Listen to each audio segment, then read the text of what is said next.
कहानी की शुरुआत में हम एक जेल को देखते हैं जिसका नाम द शॉशैंक रिडेम्पशन है। यह दुनिया की सबसे सिक्योर तरीन जेल है। इस जेल में हजारों कैदी हैं, लेकिन आज तक इस जेल से कोई भी कैदी फरार नहीं हो सका क्योंकि इस जेल की सिक्योरिटी बहुत ही ज्यादा स्ट्रिक्ट है। इस जेल में ऐसे कैदी भी हैं जिन्होंने अपनी पूरी जिंदगी इसी जेल में बिता दी, लेकिन इन्हें इस जेल से भागने का ख्याल तक नहीं आया क्योंकि इस जेल से भागने की कोशिश करने वाले कैदी की सजा सीधा मौत है। अब यहाँ सीन कट होता है और हमें कोर्ट में एंडी नाम के एक आदमी को दिखाया जाता है जो अमेरिका के एक बहुत ही बड़े बैंक का बैंकर है। जज उसे उसकी वाइफ और उसके लवर के मर्डर के इल्जाम में उम्र भर कैद की सजा सुनाता है, लेकिन एंडी कहता है कि मैंने ये मर्डर नहीं किए हैं। पर एंडी खुद को बेगुनाह साबित करने के लिए उसके पास कोई प्रूफ नहीं था, जिस वजह से कोर्ट का जज एंडी को उम्र भर कैद के लिए दुनिया की सबसे सिक्योर जेल दी शॉशैंक रिडेम्पशन भेज देता है। एंडी के साथ और भी कई सारे कैदी होते हैं और जब इन कैदियों को जेल के अंदर लाया जाता है तब जेल के अंदर मौजूद बाकी कैदी आपस में शर्त लगाते हैं कि आज रात इन नए आने वाले कैदियों में से कौन सा कैदी रोएगा, और इसके लिए ये लोग एक डिब्बी सिगरेट की शर्त लगाते हैं। ये लोग बाहर लाइन से खड़े नए आने वाले कैदियों में से एक एक कैदी को चुन लेते हैं। तब रेड नाम का एक कैदी एंडी पर दांव लगाता है क्योंकि उसे लगता है कि एंडी बहुत ही मासूम है और वो बहुत ही अमीर घर का है जिसने कभी तकलीफ नहीं झेली, इसलिए उसे लगता है कि वो आज रात सबसे पहले रोएगा। इसके बाद सभी कैदियों को लाइन से जेल के अंदर लाया जाता है और हर एक कैदी को उसके सेल में बंद कर दिया जाता है। कुछ देर बाद रात हो जाती है और तब पुराने कैदी नए आने वाले कैदियों पर चिल्लाने लगते हैं ताकि उनमें से कोई डर जाए और रोने लगे, और ऐसा ही होता है। इन नए आने वाले कैदियों में से एक कैदी फूट फूट कर रोने लगता है और कहता है कि मुझे घर जाना है। तब वहाँ गार्ड आते हैं और उसे रोने से मना करते हैं, लेकिन जब वो आदमी रोना बंद नहीं करता तब गार्ड उसे सेल से बाहर निकालकर इतना पीटते हैं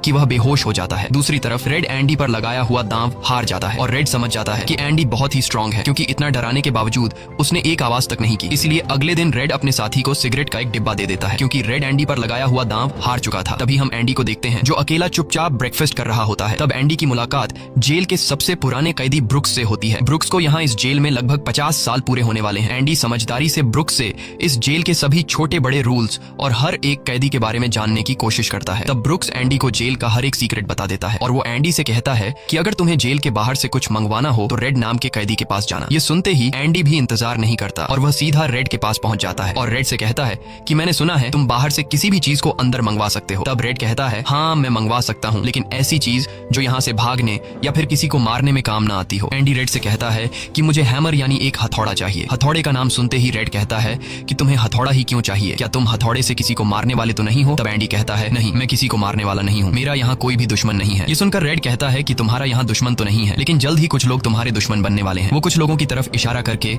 एंडी को वार्न करता है कि इन लोगों की गंदी नजर तुम पर है, इसलिए इनसे बच कर रहना। अगले दिन एंडी के कहने पर रेड उसके लिए हैमर मंगवा देता है और जब वो हथौड़ा देखता है तो रेड हंसने लगता है क्योंकि हथौड़ा साइज में बहुत ही छोटा होता है और रेड मन ही मन सोचता है कि इस हथौड़े से जेल में सुरंग बनाने में 600 साल लग जाएंगे। इसके बाद रेड ब्रुक्स के जरिए एंडी के सेल तक हथौड़ा पहुंचा देता है। ऐसे ही दिन बीतते हैं और एक दिन जब एंडी लॉन्ड्री में काम कर रहा होता है तब वो 3 लोग जिनकी एंडी पर गंदी नजर होती है वो एंडी को पकड़ लेते हैं। एंडी उनसे अपने आप को छुड़ाने की कोशिश करता है पर 3 लोगों को वह अकेले कंट्रोल नहीं कर पा रहा था, इसलिए ये तीनों पहले एंडी को खूब पीटते हैं और फिर एंडी के साथ गलत करते हैं। ये सिलसिला इसी तरह चलता रहता है। ये लोग हमेशा एंडी को पकड़ते और फिर उसे मारकर उसके साथ गलत करते रहते। इस तरह से 2 साल बीत जाते हैं और एक अनाउंस होता है कि छत की मरम्मत के लिए कुछ लोगों की जरूरत है। यहाँ कैदियों की एक टीम छत के काम के लिए तैयार हो जाती है जिसमें रेड और एंडी भी शामिल होते हैं। ये लोग सब अपने काम पर लग जाते हैं और छत पर उनकी देखभाल की जिम्मेदारी एक बहुत ही सख्त सिक्योरिटी गार्ड की होती है जिसका नाम हैडली है। हैडली बहुत ही स्ट्रिक्ट इंसान है जो जरा सी गलती पर कैदियों को बहुत बुरी तरह पीटता है। जब सभी कैदी छत पर काम कर रहे होते हैं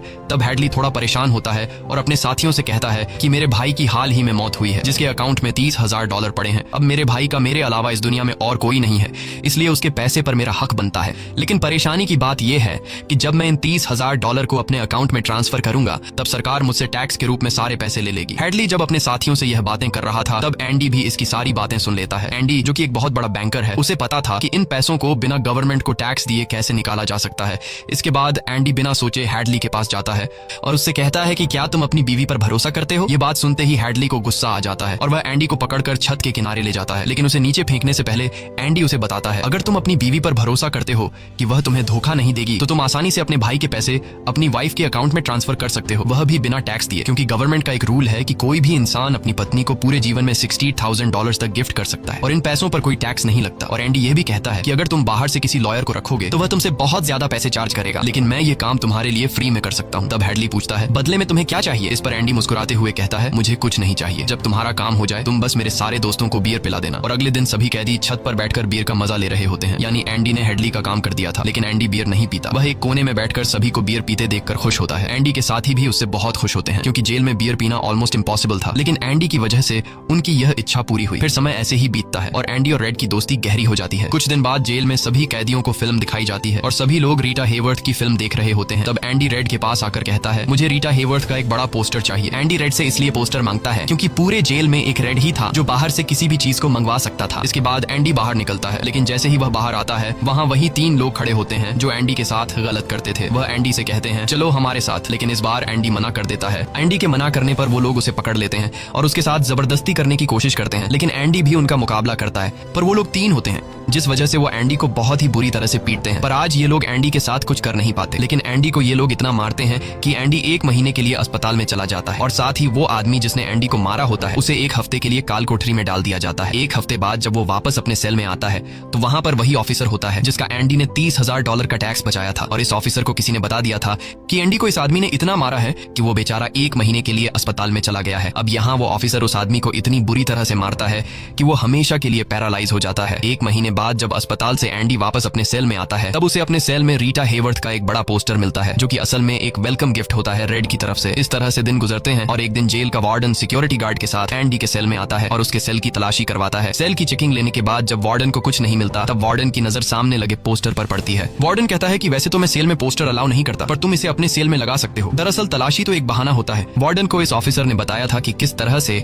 एंडी ने उसका $30,000 का टैक्स बचाया, इसीलिए वार्डन अपने फायदे के लिए एंडी से मिलना चाहता था। एंडी के हाथ में बाइबल होती है जिसे वह ले लेता है और बाइबल को लेकर वह यहाँ से निकल जाता है। पर कुछ ही दूर जाने के बाद वह वापस लौट कर आता है और उसके हाथ में जो एंडी की बाइबल होती है वह उसे लौटाते हुए कहता है कि मुक्ति इसी में है। अगले दिन वार्डन एंडी को अपने ऑफिस में बुलाता है और कहता है कि तुम्हारे जैसे इंटेलिजेंट आदमी को जेल की सलाखों के पीछे नहीं रहना चाहिए। इसलिए वार्डन एंडी को लाइब्रेरी का असिस्टेंट बना देता है। लाइब्रेरी में वही बुक्स नाम का बूढ़ा आदमी होता है जो कई सालों से लाइब्रेरी संभाल रहा है। तभी वो ऑफिसर जिसके लिए एंडी ने $30,000 बचाए थे वह एक दूसरे ऑफिसर को एंडी के पास लेकर आता है। असल में उसे ITR का मसला था जिसे कुछ ही मिनटों में एंडी भर देता है, जिस वजह से पूरे जेल में एंडी के चर्चे होने लगते हैं। जैसे जैसे साल बीतते हैं एंडी के पास काम बढ़ता चला जाता है, जिस वजह से एंडी को अपने पास एक असिस्टेंट की जरूरत पड़ती है और वो अपना असिस्टेंट अपने सबसे अच्छे दोस्त रेड को बनाता है।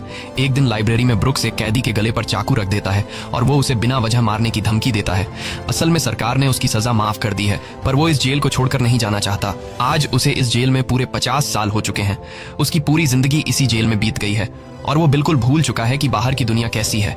ये जेल की दुनिया ही उसकी असली दुनिया है और उसे लगता है कि अगर उसने किसी का खून कर दिया तो उसकी सजा बढ़ जाएगी और उसे इसी जेल में रखा जाएगा। एंडी के समझाने पर ब्रुक्स उस आदमी को जिसकी गर्दन पर उसने चाकू रखा था छोड़ देता है। अब न चाहते हुए भी ब्रुक्स जब जेल से छूटने के बाद बाहर आता है तो उसे बाहर की दुनिया बहुत अजीब लगती है। 50 सालों में बाहर की दुनिया की रफ्तार काफी ज्यादा बढ़ गई होती है। जहाँ सड़क पर पहले एक गाड़ी दिखती थी अब सड़कों पर गाड़ियों की भीड़ है। कुछ दिन बाद वो एक सुपरमार्केट में काम करने लगता है, लेकिन उसका बाहर की दुनिया में बिल्कुल भी मन नहीं लगता। उसे बार बार जेल की याद आती है और वो जेल में वापस आना चाहता है। इसीलिए वो कभी कभी सोचता है कि वो कोई क्राइम करे ताकि वह फिर से इस जेल में जा सके। लेकिन ब्रुक्स इस उम्र में कोई भी क्राइम नहीं करना चाहता था और इस भीड़ भाड़ वाली तेज रफ्तार वाली जिंदगी में ब्रुक्स सर्वाइव नहीं कर पाता और अपनी जान दे देता है। मरने से पहले वो जेल में अपने साथियों के नाम एक खत लिखता है जिसे पढ़ते हुए सभी बहुत ज्यादा इमोशनल हो जाते हैं। वहीं हमें जेल दिखाई जाती है जहाँ पर वार्डन एक नया प्रोग्राम शुरू करता है। इस प्रोग्राम में जेल की कैदियों को बाहर ले जाकर काम करवाया जाएगा ताकि उन्हें पता चल सके कि मेहनत से पैसे कैसे कमाए जाते हैं। और कैदी भी इस काम के लिए मान जाते हैं क्योंकि वह सब भी बाहर की हवा खाना चाहते थे और इस तरह से वार्डन इन कैदियों से काम लेता है। पर इस प्रोजेक्ट के जरिए वार्डन को बहुत सारे कॉन्ट्रैक्ट मिल जाते हैं क्योंकि जेल के कैदियों की लेबर बहुत सस्ती होती है और जो बाहर की लोकल कंस्ट्रक्शन लेबर की टीम होती है उन्हें कहीं पर भी काम नहीं मिलता क्योंकि वार्डन उनका काम आधी कीमत पर अपने कैदियों से करवाता है। और वार्डन आधी कीमत पर काम इसलिए करता है क्योंकि कैदी कोई लेबर तो थे नहीं जिनको वार्डन दिहाड़ी दे पाता। इसलिए वार्डन फ्री में कैदियों से काम करवाकर बहुत सारा पैसा कमाने लगता है और उसका यह पैसा ब्लैक का होता है। लेकिन एंडी एक बैंकर होने की वजह से वार्डन का सारा ब्लैक मनी व्हाइट में बदल देता है। दरअसल एंडी इन पैसों को एक ऐसे आदमी के नाम पर जमा करता है जो इस दुनिया में है ही नहीं और वह उसके अकाउंट में सारा पैसा ट्रांसफर कर देता है ताकि अगर कल को पुलिस को पता भी चल जाए तो पुलिस एक ऐसे आदमी को ढूंढ रही होगी जो इस दुनिया में कभी पैदा ही नहीं हुआ। अब यहाँ जेल में एक नया कैदी आता है जिसका नाम टॉमी है। टॉमी बहुत यंग होता है और वह इस छोटी सी उम्र में कई सारी जेलों में जा चुका है। टॉमी एक बहुत ही फ्रेंडली नेचर का था, इसलिए उसकी जल्द ही जेल में बहुत से कैदियों से दोस्ती हो जाती है। एक दिन खाने की टेबल पर टॉमी सबसे कहता है कि मैं पिछले कई सालों से चोरी कर रहा हूँ, इसलिए मैं यहाँ की कई सारी जेलों में जा चुका हूँ और इस बार भी मैं चोरी की वजह से इस जेल में आया हूँ। टॉमी की बात सुनते हुए एंडी उसे कहता है कि अगर तुम चोरी करने के बाद बार बार पकड़े जा रहे हो तो इसका मतलब ये है कि यह काम तुम पर सूट नहीं करता, इसलिए तुम्हें चोरी करना छोड़ देना चाहिए। टॉमी को एंडी की यह बात बिल्कुल ठीक लगती है, इसलिए टॉमी रेड से एंडी के बारे में जानकारी लेने लगता है। टॉमी रेड से कहता है कि एंडी बहुत ही इंटेलिजेंट और डिसेंट इंसान है, उसे जेल क्यों हुई है। रेड उसे बताता है कि एंडी एक बहुत बड़ा बैंकर था लेकिन उसने अपनी वाइफ और उसके लवर का कत्ल किया जिस वजह से उसे उम्र भर कैद हुई। यह सुनकर टॉमी सोच में पड़ जाता है। जैसे उसे कुछ याद आया हो उसके बाद वह वह एंडी को बुला लेता है। अब टॉमी के सामने एंडी और रेड होते हैं। टॉमी इन दोनों को बताता है कि 4 साल पहले मैं एक जेल में गया था जहाँ पर मुझे एक कैदी मिला और उस कैदी ने मुझे बताया कि एक रात वह एक घर में चोरी करने गया। चोरी के दौरान उस घर का मालिक जाग गया। अब पकड़े जाने के डर से उसने उस घर के मालिक और उसकी पत्नी को मार डाला। बाद में उसे पता चला कि वो दोनों पति पत्नी नहीं थे बल्कि लवर थे और वो औरत एक बहुत बड़े बैंकर की पत्नी थी। कुछ समय बाद जब मैंने अखबार में न्यूज पढ़ी तो मुझे पता चला कि पुलिस ने जब इन 2 मर्डर्स के बारे में जांच की तो पुलिस को शक हुआ कि इन दोनों को बैंकर ने मारा है। इसलिए बैंकर को उसकी पत्नी और उसकी पत्नी के लवर के हत्या के इल्जाम में गिरफ्तार कर लिया गया। यहाँ हमें पता चलता है कि एंडी बेगुनाह था। ये सब जानने के बाद एंडी वार्डन के पास जाता है और उससे ये सारी बातें बताता है, पर वार्डन जानबूझकर उसकी बातों पर विश्वास नहीं करता क्योंकि एंडी वह इंसान है जो उसके काले पैसों को व्हाइट में बदलता है और वार्डन के सारे राज जानता है। इसलिए अगर एंडी यहाँ से चला गया तो वार्डन न तो और पैसे कमा पाएगा और शायद उसके ब्लैक पैसों का राज भी खुल जाएगा। इसलिए वह एंडी से कहता है कि यह एक झूठी कहानी है।